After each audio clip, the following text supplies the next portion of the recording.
धरती का सबसे घना, सबसे खतरनाक और सबसे रहस्यमय जंगल, जहां सूरज की रोशनी भी जमीन तक पहुंचने से पहले डर जाती है।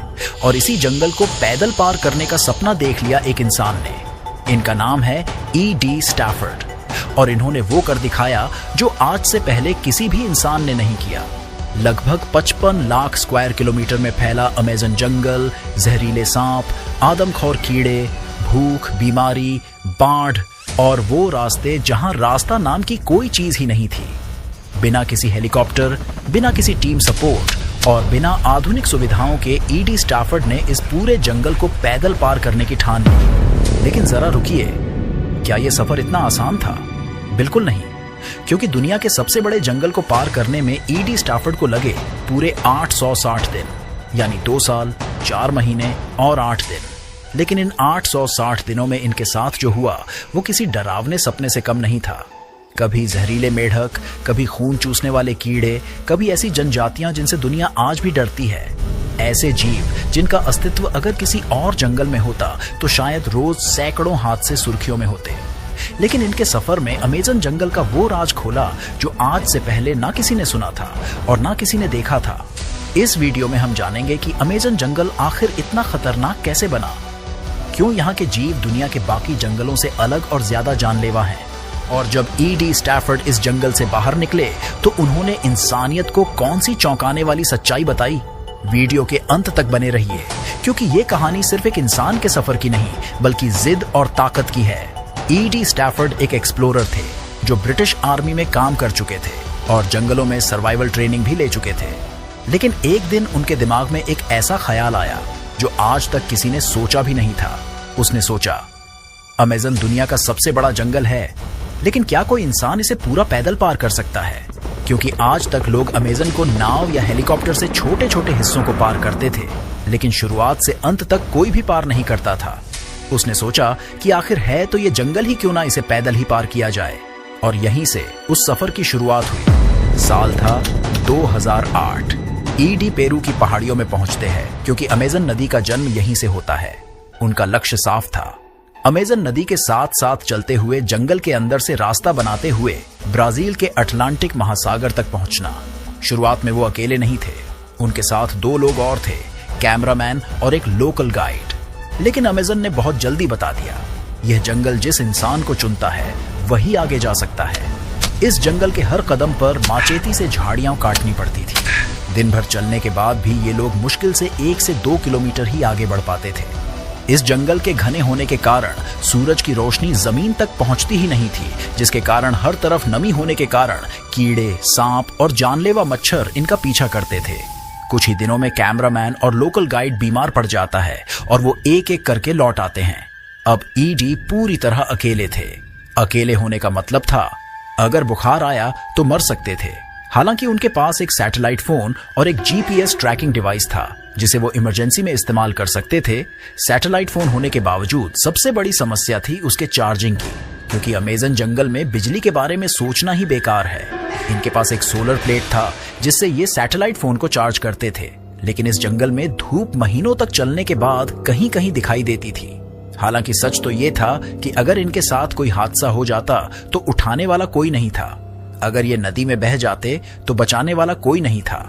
यहाँ की बारिश नहीं बल्कि सजा थी। कई दिन लगातार पानी बरसने की वजह से जमीन दलदल बन जाती थी और रास्ता ही गायब हो जाता था।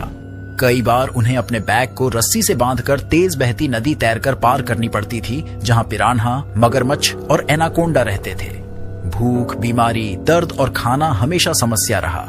कभी ये सिर्फ चावल, कभी सूखी मछली और कभी कुछ भी बिना खाए सोना पड़ता था।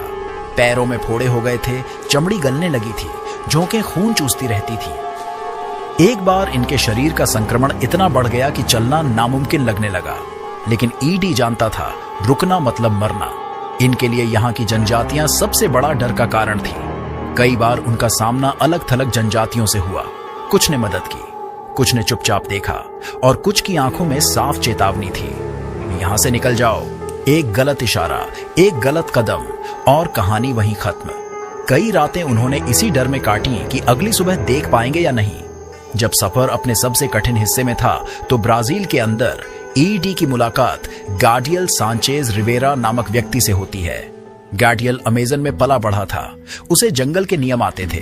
वो शिकार जानता था, खाने के पौधे पहचानता था और सबसे बड़ी बात, वो अमेजन से डरता नहीं था। उसने ईडी की हालत देखी और कहा, मैं तुम्हारे साथ आखिर तक चलूंगा। अब दोनों साथ थे।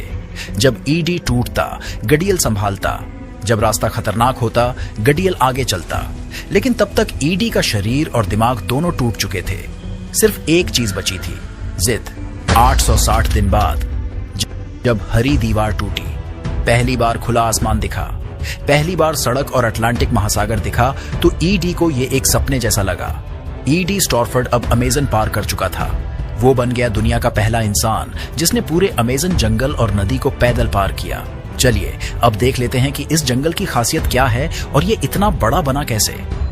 आज से लगभग 10 से 15 करोड़ साल पहले दक्षिण अमेरिका बिल्कुल अलग दिखता था।